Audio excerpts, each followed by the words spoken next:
aventures de Tintin et Milou dans un nouveau genre avec Gordon Zola, Sylvie Claire. Alors déjà le nom Gordon Zola, on pense à Flash Gordon et à Émile Zola. Zola, ouais. Hein. Là, le produit, la rencontre entre Émile Zola et Flash Gordon, tout à fait. Alors là, vous continuez sur cette série, vous continuez à faire tous les Tintins. Là, Tintin en Pays des Cheviettes, c'est le 23e. Le 24e sortira dans quelques semaines, en fait, qui va boucler la série. Donc 24 albums, 24 romans. Donc je vais terminer le dernier qui est l'Alphart. Donc ça se rappellera Tintin et l'Arfat sur l'art contemporain. Je vais essayer de l'achever celui-ci, enfin, j'espère. Logiquement ça devrait le faire, mais on ne sait jamais. Et puis la série sera terminée. Donc j'aurai parodié c'est l'œuvre dans l'œuvre. Alors on sait que les héritiers de Hergé sont très à cheval sur les livres de Tintin. Ils vous ont déjà envoyé devant les tribunaux ? Oui, plusieurs fois. J'ai eu la chance de pouvoir gagner à chaque fois. Ils m'avaient attaqué pour parasitisme, contrefaçon, plagiat, enfin ils ont tout essayé. Et puis j'avais été condamné pour parasitisme une première fois et j'ai gagné en appel, ce qui m'a permis de pouvoir continuer la série tout à fait librement. Et surtout ce qui était intéressant, c'est de savoir qu'il y a eu 3 points de jurisprudence pour le droit à la parodie qui se sont installés derrière, ce qui est devenu une victoire assez colossale en fait. En tout cas, ça fait de la pub aussi. Ce que ça m'a coûté, je l'ai mis dans le budget pub, si vous voulez, en gros. Oui, effectivement. Alors, comment est-ce qu'on écrit ? Parce que bon, ces ouvrages sont bourrés de jeux de mots. C'est pas si facile que ça d'écrire des jeux de mots et de faire de l'humour. Non, mais en même temps, l'idée, c'est que c'est de jamais faire de trop de jeux de mots gratuits. C'est-à-dire, c'est toujours pour aller dans le sens d'une dynamique, dans le sens d'une histoire. C'est juste qu'au lieu de mettre du suspense, je mets de l'humour. Au lieu de mettre des aphorismes philosophiques, je mets des jeux de mots qui avancent dans le sens de l'histoire.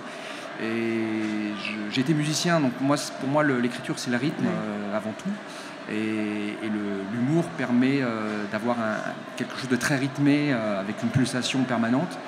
Je pense que c'est ça qui fait un peu l'intérêt de ce type de livre aussi. Alors, c'est pas si facile à lire, évidemment, parce qu'il faut des fois revenir en arrière. Il faut des fois, souvent lire à haute voix. C'est pas du tout évident. Oui, ce n'était pas une lumière parce qu'il éteignait. Oui, voilà, exactement. Double incidence. Ouais. Alors, est-ce que vous relisez les Tintins avant l'épisode du Tintin avant de... Je les relis vignette à vignette. C'est-à-dire que j'essaie de voir dans la case... qu'est-ce qu'on peut parodier, qu'est-ce qu'on peut faire, qu'est-ce qu'on peut dire. Parce que l'œuvre d'Hergé est extrêmement riche. Donc c'est sans fin. Il y a plein de relectures, même dans Tintin. Alors après, s'amuser à la parodier, c'est intéressant. D'autant que c'est du roman, il faut quand même bien le souligner.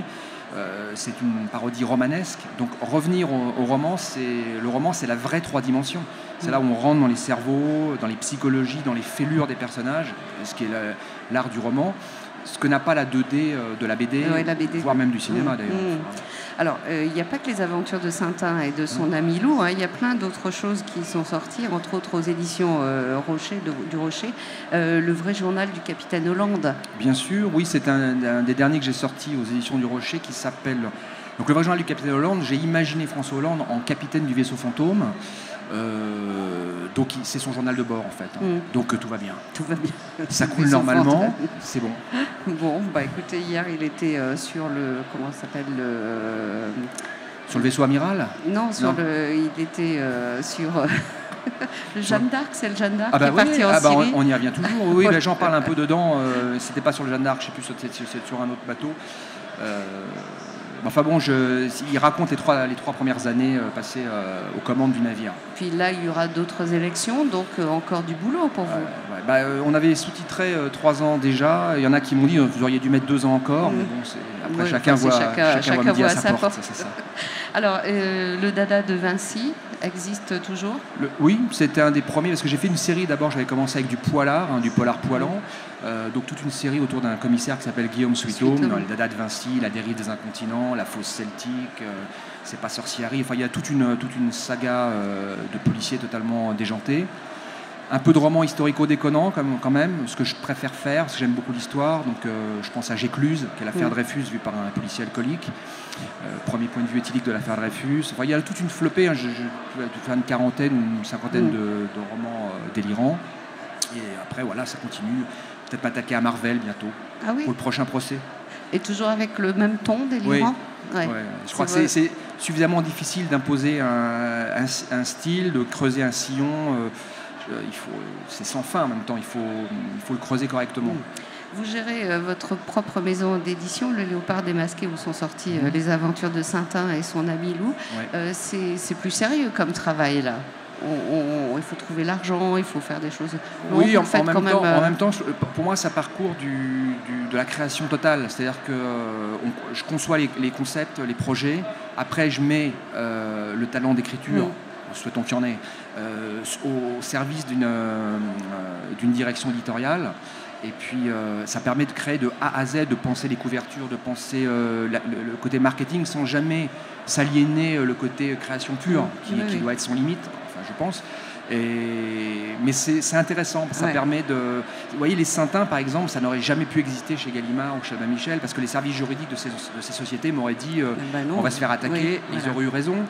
En même temps, ils auraient eu tort d'avoir raison puisque j'ai gagné. Oui. Il faut prendre des risques aussi. C'est le propre de l'indépendance. Mais c'est normal qu'ils ne les prennent pas, mais c'est le propre de l'indépendance. Et il faut jouer avec cette indépendance-là le plus possible, en réalité. Et vous éditez d'autres auteurs? Oui, alors, au début, j'ai édité plusieurs auteurs, enfin plein d'auteurs même.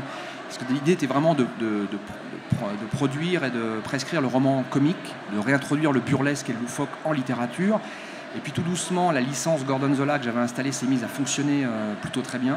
Et j'ai eu de moins en moins besoin voire le temps de produire les autres en fait. Ce qui pour moi un défaut, parce que je me dis je rate mon côté éditeur, mais d'un autre côté ce qui me conforte dans mon travail d'écriture. Vous avez des lecteurs très fidèles. Moi, je l'ai vu là maintenant à la foire du livre de Brive, également à lire à Limoges. Oui. Ça, c'est vraiment aussi. Et j'ai l'impression qu'il épatant. C'est incroyable. Mais j'ai vu des choses incroyables. C'est-à-dire que des gens venir m'acheter un ou deux livres le samedi, les lire le samedi soir. Oui. Et revenir m'acheter l'intégrale le lendemain. Et moi, j'ai l'impression qu'il y a maintenant les pères, parce que souvent, c'est des hommes avec leurs fils. Alors, pour les Saintins, oui. Les Saintins, parce que c'est une œuvre qui a fait rêver 4 générations, qui est un peu en perte de vitesse en ce moment, encore que ça va revenir, parce que là, ils vont sortir des nouveaux trucs sur Tintin.